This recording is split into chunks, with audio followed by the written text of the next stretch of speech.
Assalamu alaikum. We have just launched our Fight with Light fundraising campaign for Seekers Hub Global, where our goal is to raise $60,000 in monthly donations by the end of the year, and all of this money will go towards fighting ignorance and fighting hatred and fighting extremism by spreading the light of knowledge and the light of guidance and the light of the way of our Messenger sallallahu alaihi wasallam.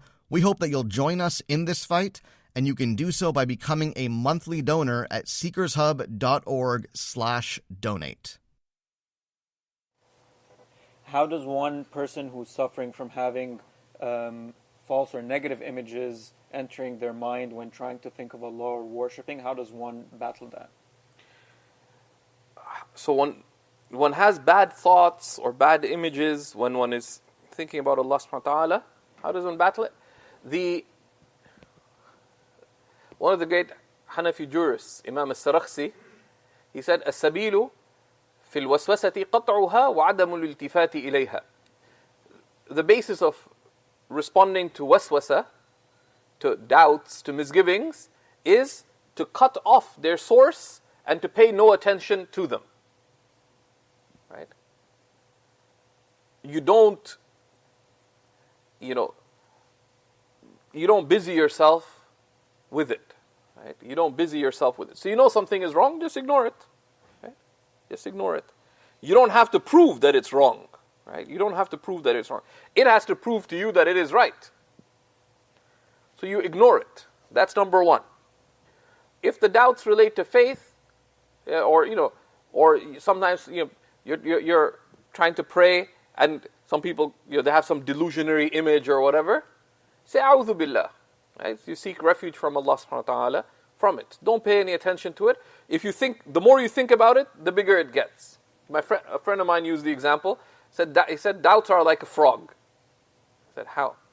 It's like a very uncle type statement. He said, if you have a frog and you the closer you bring it to yourself, the bigger it seems. Bring it. I've never done this, by the way.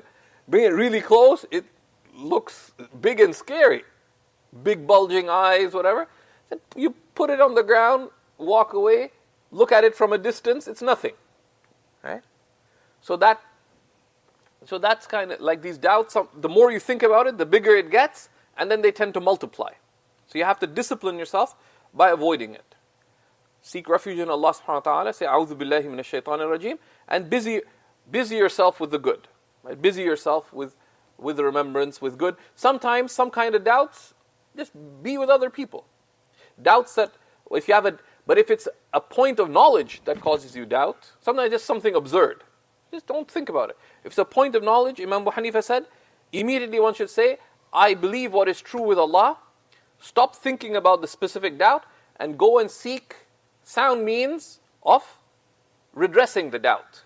Right? So if you've got a wound, you don't stand there staring at the wound. Oh my God, I have a wound. Right? It's not going to get better. You know that there's a wound, so you go and get it.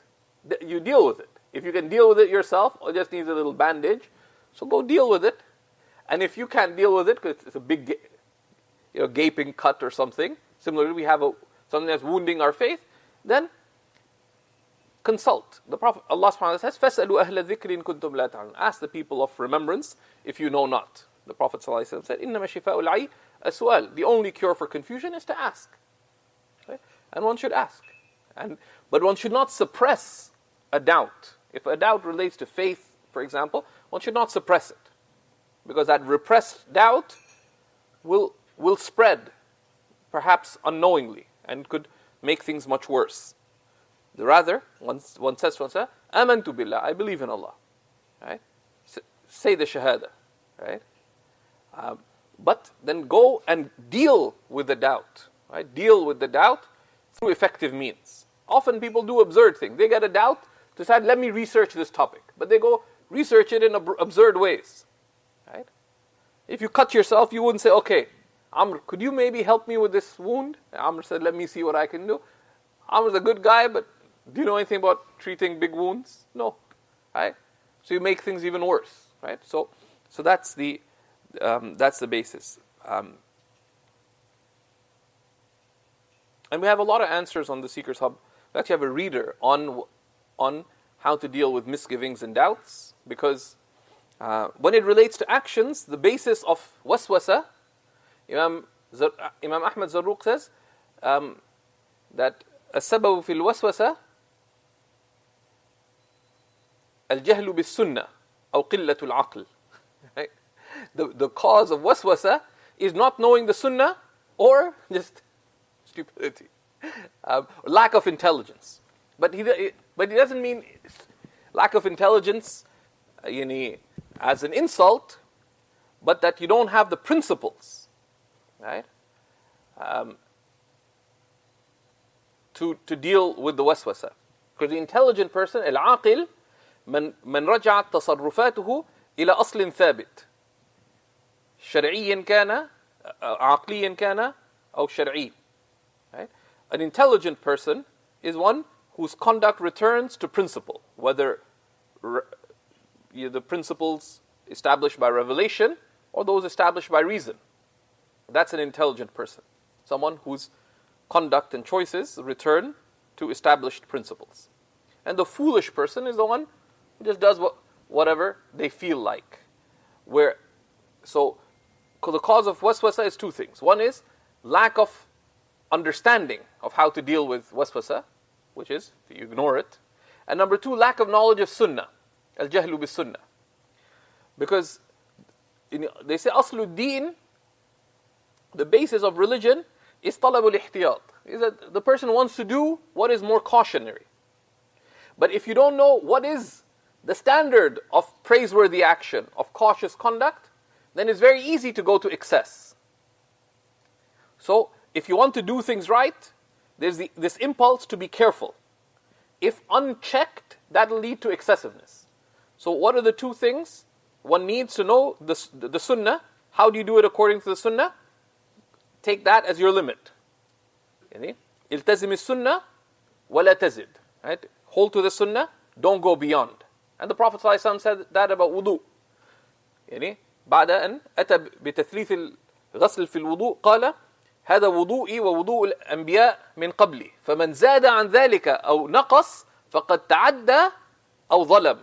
The Prophet ﷺ, when he made wudu, he washed first once, then twice, the third, when he washed everything 3 times, and then he said, this is my wudu and the wudu of the prophets before me. Whoever goes beyond this or falls short of this has been excessive or negligent. Excessive by washing more than 3 times. Negligent by doing less without excuse. So one sticks to the sunnah and one learns the principles related to doing it right. That's the aql, to act on the basis of reason. So in anything, you want to be cautious, there's 2 things. Learn the sunnah soundly and do that and don't go beyond. And learn the principles related to that thing so that you can make principled choices in the matter. That's the aql. That you're aqil fi tasarruf. So if one holds to those 2 principles, one will be safe. If one goes outside of those principles, one will be confused and could harm oneself and others.